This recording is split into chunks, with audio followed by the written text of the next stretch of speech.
Bueno, muy bien, hoy hablábamos un poco acerca de la pandemia, hablábamos un poco acerca de la educación y mencionábamos por ahí de que hay una serie de especialistas vinculados al tema educativo que hablan del regreso a las aulas y sugieren aplicar un protocolo emocional para chicos, para adultos, para docentes, bueno, en fin, para muchos que van a emprender este regreso a las clases presenciales, porque más allá del tema sanitario lo que dicen es que ha pasado un año y ese vínculo nuevamente se debe dar con todos los cuidados posibles, pero lógicamente que quitando el miedo del contagio, ¿no?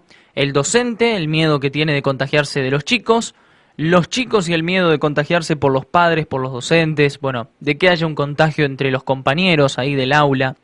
Entonces, estas cosas ha llevado a que se haya hecho un estudio efectuado por el UNICEF, el Instituto de Neurología Cognitiva y el gobierno de la provincia de Buenos Aires a mediados del año pasado.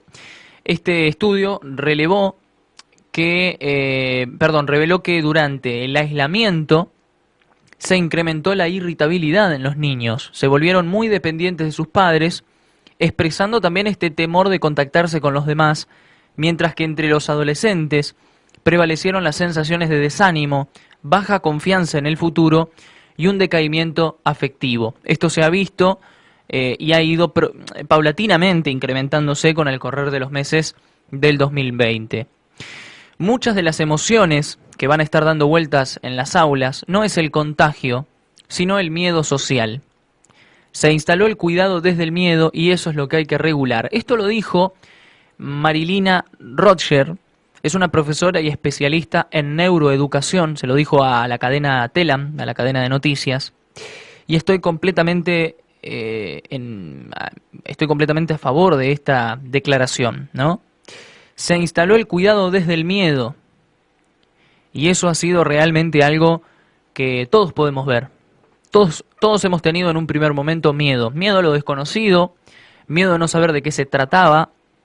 En consecuencia, actuamos de manera tal vez un poco brusca, viendo hoy la situación, viendo lo que en definitiva es esta situación de pandemia, hemos actuado con muchísimo miedo. Pero la gente comúnmente actúa con miedo cuando el miedo es producido, en este caso por masas de personas que controlan distintos estratos de la población y el cual meten ese miedo, introducen ese miedo en medios de comunicación, bueno, en diversos lugares, ¿no? Entonces, asumo también, y en esto me hago parte de la situación, cuando en un primer momento hablábamos del tema pandemia con una profunda seriedad, estábamos envueltos en todo esto, y uno asume también la parte que le toca, entiende y sabe que abona al miedo, a la seguridad, a la confianza o a la desconfianza que tenga una parte de la población, la parte que escucha lógicamente el programa. Pero así pasa con radios provinciales, nacionales, pasa con cadenas de televisión, pasa con portales de noticias, después se empieza a replicar lógicamente en la gente.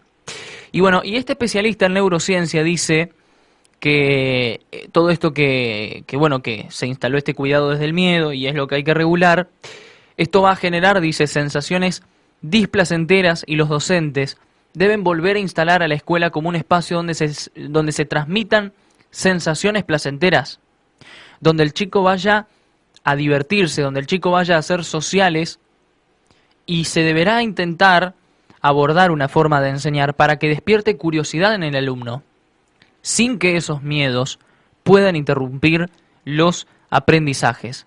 Se debe nuevamente colocar al alumno en el centro y decir, bueno, a partir de ahora nuevamente las cosas vuelven a la presencialidad, es cierto, con cuidados, pero no debemos olvidarnos que detrás del alumno está todo su conocimiento y hay que poner énfasis en eso, el aprendizaje. Esta especialista habla de otro de los efectos del confinamiento y que va a repercutir en la escuela, de acuerdo con algunos estudios que ha hecho la ONU. El 70% de los docentes tuvieron situaciones de estrés de moderado a severo, es decir, entre amarillo y rojo, por decirlo en el semáforo, en esta pandemia. ¿Por qué? Porque enfrentaron situaciones en las cuales no estaban preparados.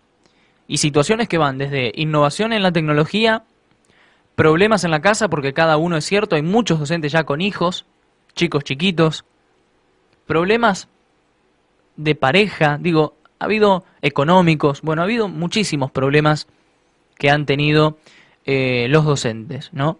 Hay otro médico psiquiatra, fundador de la Asociación Civil Globalspi, que también habla de esto, Hernán Alessandria, habla y comenta un poco más acerca de esta situación.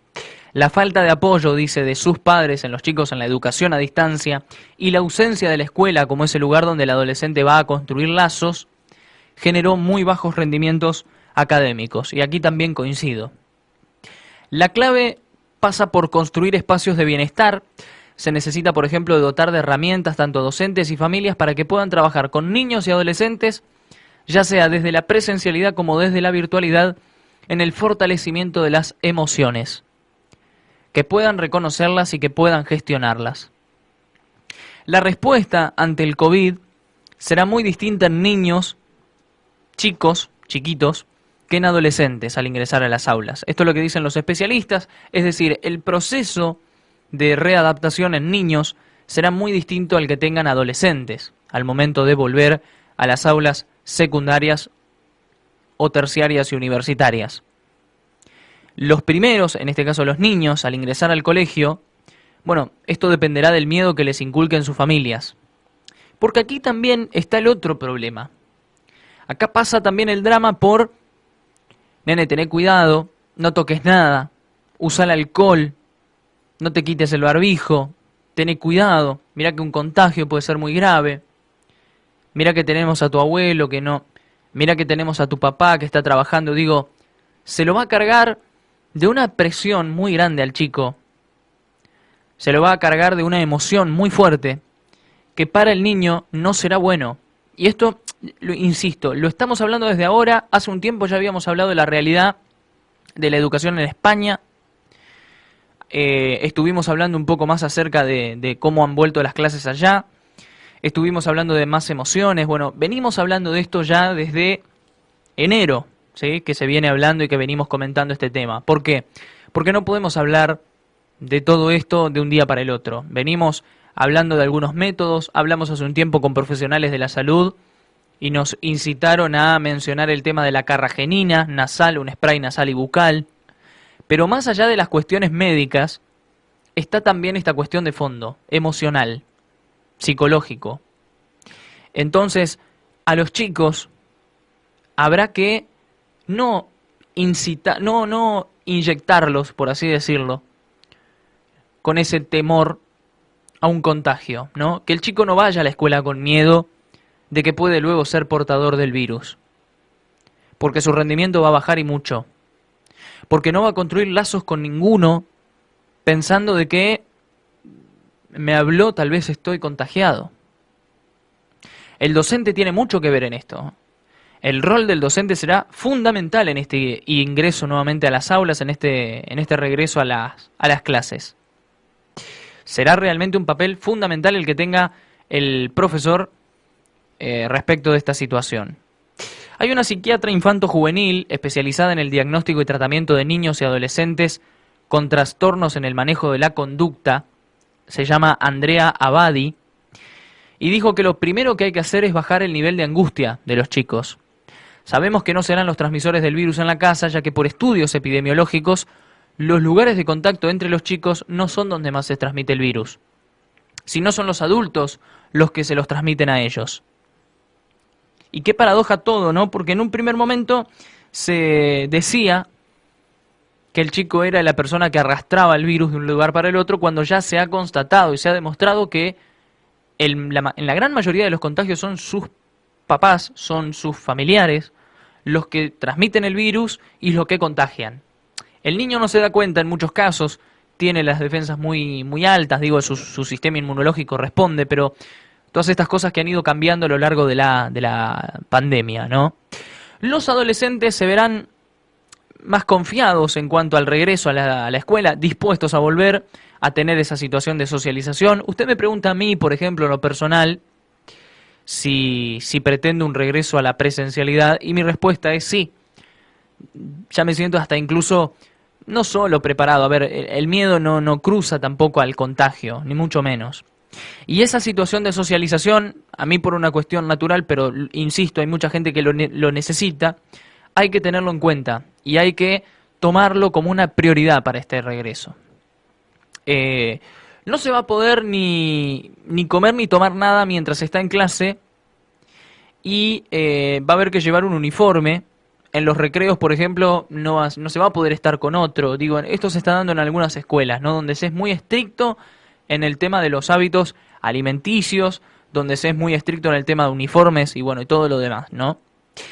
Todos estos especialistas que les nombré, toda la gente de UNICEF, el Instituto de Neurología Cognitiva y demás, todos estos especialistas coinciden en que pueden darse situaciones de crisis de llanto o angustia en los alumnos, especialmente en los más pequeños, al ver alejarse a sus padres, percibirse inseguros, claro, lógico, un año de un acompañamiento. Entonces, frente a esto apuntan a que son los docentes en este protocolo emocional, así llamado, los que tendrán que transmitir emociones placenteras y es el que más autocontrol tendrá que tener. El docente juega el papel fundamental en esto.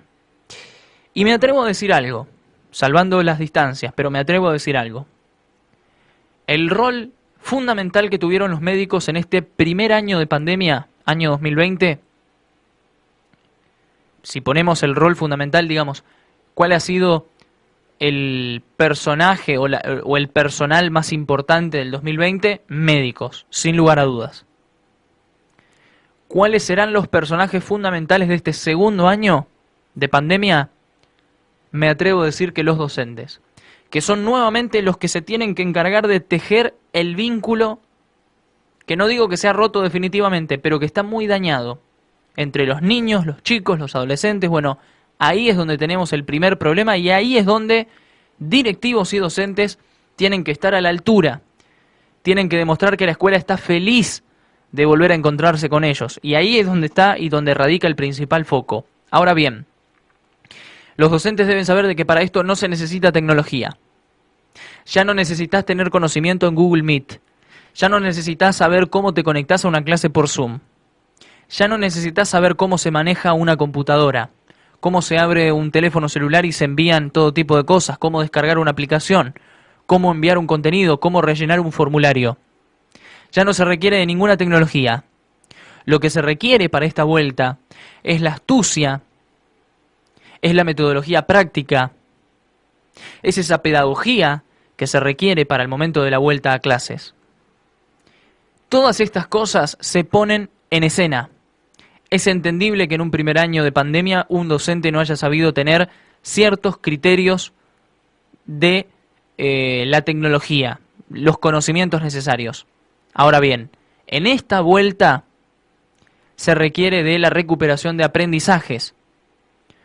Los contenidos se vuelven a tener con práctica. El cerebro de un niño es muy plástico, entonces los contenidos con práctica comienzan a funcionar.